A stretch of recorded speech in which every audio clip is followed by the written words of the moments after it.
pour la formation magnétisme 1, qu'est-ce qu'on voit sur 2 jours? 1, on va aller voir l'histoire.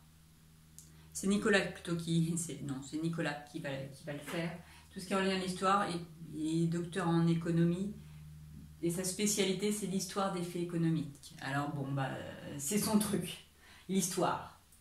Il va nous raconter, il va nous expliquer et ça va nous permettre déjà de se rendre compte que cette discipline, c'est pas le fruit du hasard, ça vient pas depuis hier, c'est pas sorti d'après-guerre, non, ça existe depuis que l'homme existe. Et je vous ai fait tout un truc sur le don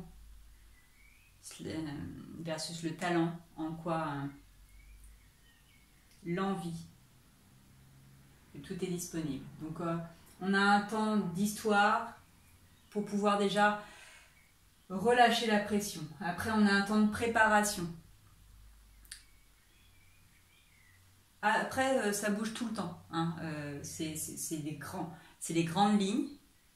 Comment ça va se dérouler en un week-end? Peut-être je vais commencer par les techniques, peut-être je commencerai par l'automagnétisme. C'est chaque groupe, chaque personne individuellement va créer un groupe et quand je vous ai en présentiel, je ne fais pas du copier-coller. Je ne récite pas ce que je connais. Donc ne vous attendez pas d'abord de 8 à... non, ça ne marche pas comme ça chez nous. Ça ne marche pas comme ça. On est entre humains et donc on progresse ensemble et on fait en sorte d'avoir suivi le programme. Donc le programme est 1, on voit l'histoire. 2, on va comprendre ce que c'est qu'une préparation. Que ce soit pour le cabinet, préparation, on le voit surtout dans le côté nettoyage pour le cabinet. Comment on peut nettoyer un cabinet? Parce qu'effectivement, les gens viennent avec leurs émotions, normalement ils sont propres de corps. Émotionnellement, il y a quand même des choses qui vont rester là. Et l'idée, ça devait être de pouvoir nettoyer. On voit votre préparation, votre préparation mentale. Qu'est-ce qu'il faut comme capacité d'intention? Comment on va travailler effectivement pour pouvoir être efficace? Parce qu'on ne peut pas être efficace et on ne peut pas travailler avec les énergies 24 heures sur 24. On voit tout ce qui est en lien avec le corps. L'idée, c'est déjà d'avoir un protocole d'hygiène énergétique, d'hygiène spirituelle et d'hygiène corporelle. On vous donne des techniques, on vous donne des outils pour que vous puissiez comprendre à quel point votre corps est important. Le soin va passer par votre corps. Ça ne veut pas dire qu'il ne faut pas que vous soyez malade, ça ne veut pas dire qu'il faut que vous soyez sain. Ça veut dire qu'il faut que vous soyez en capacité de connaître votre état, de savoir si vous allez bien, si vous êtes fatigué, il faut que vous puissiez voir comment dans votre corps ça bouge. Parce qu'en magnétisant, vous allez magnétiser et vous allez vous auto-guérir. Il y a un flux. Ça va vous fatiguer un peu, c'est sûr. Hein. Travailler avec un être humain, un enfant, les animaux, ça engage. Et donc, il y a une petite perte d'énergie. Mais le bénéfice, normalement, si vous suivez bien le protocole d'ancrage, de bulle que je vous propose de faire, des exercices respiratoires que je vous conseille, ça devient beaucoup plus raisonnable. Même si c'est des formations qui, effectivement, nous fatiguent parce que ça nous bouscule, ça nous change. Ça nous modifie, effectivement, nos perceptions. Préparation physique, psychologique, mentale, et effectivement une ouverture au spirituel, même si c'est pas une obligation. Vous n'êtes pas obligé d'être spirituel pour magnétiser, puisque c'est quelque chose qui est très terre à terre, très en lien avec la terre, très en lien avec le corps. Par contre, dans le côté spirituel, quand on utilisera certaines prières,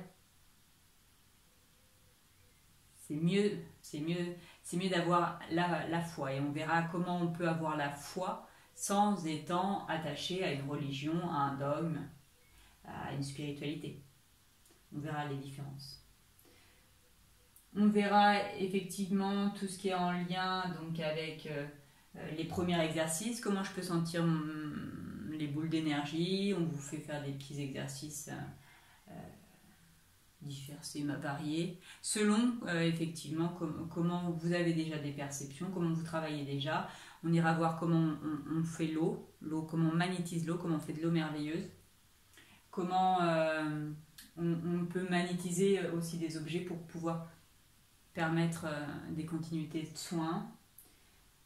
On voit un exercice important qui va être l'automagnétisme, qui va vous permettre effectivement, soit avant, soit après une séance, de vous recharger les batteries, de faire monter votre taux vibratoire, de bien avoir un bon protocole. Ensuite, dans le magnétisme 1, on voit les techniques du magnétiseur.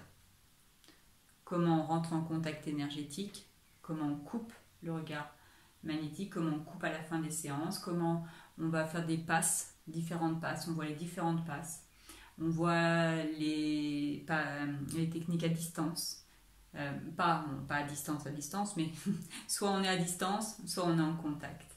Et donc on voit les différentes manières de faire, le palmaire, si vous avez lu le livre qu'on a écrit avec Nicolas, vous avez déjà toutes les techniques, ben là on les voit dans le magnétisme 1. Une grosse préparation pour pouvoir avoir toutes les je dis toujours l'idée c'est d'avoir une boîte à outils et puis d'avoir tous les outils disponibles pour que quand vous allez recevoir, quand vous allez travailler avec les personnes, avec vos animaux ou avec vos enfants, avec des consultants que vous fassiez payer ou pas, dans un premier temps c'est pas ça, mais déjà d'avoir la mallette et puis de pouvoir commencer à travailler. Avec le magnétisme 1, vous commencez déjà à vous exercer. Sans, effectivement, avoir le niveau 2. Le niveau 2, ce que je vais vous expliquer tout à l'heure ou tout après.